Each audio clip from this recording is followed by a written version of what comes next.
We're getting into Oscar season, and even we here at the editorial page love our flicks, popcorns, and Coke. So we took a survey of our colleagues, and we thought we would share with you our picks for the Oscars.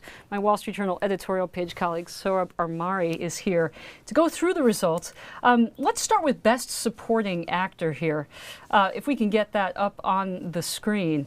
We've got Tommy Lee Jones in Lincoln. Right. You like this, Sohrab? I'm a fan of Tommy Lee Jones. I wish I had a little envelope, or maybe you did. but Lincoln. I mean, look, Lincoln, a historical movie and an unusual movie in its depiction. So we'll move on to Best Supporting Actress, and guess what? We've got yet another pick. I think. Envelope, please. Oh, Amy Adams in The Master.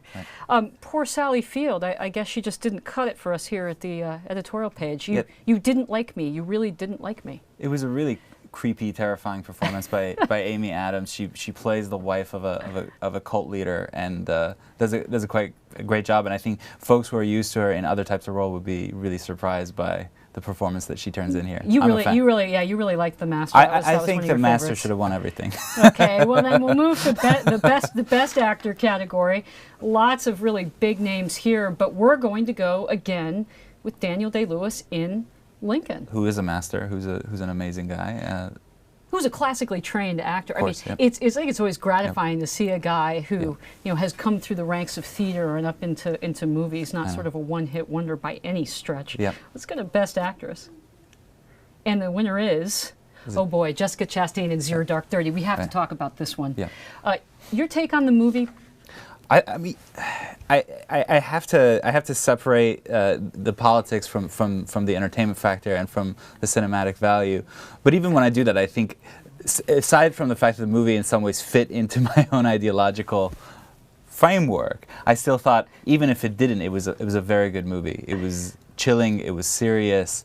And Jessica Chastain, steely, unrepentant. Right. I think Americans, we just love these kinds of, nothing will stand in my way kinds of characters. Doesn't it speak to our national character? I think so, and I think that it was a female intelligence officer. I think that's really appealing to a lot of people, and I hope she does well. Okay, let's move quickly to Best Director, and the envelope goes to Steven Spielberg in Lincoln. Wow, we're really loving Lincoln here on the editorial page. So this was really strange to me that Lincoln and Spielberg won this one, because we ran an entire editorial saying, why did Catherine Bigelow get snubbed for this nomination? It must have been because of the politics. And then when it came time to vote, the editorial page staff picked Lincoln and Spielberg. So well, you can't account for the tastes of others. Yeah, that's true. Last but not least, we've got Best Picture.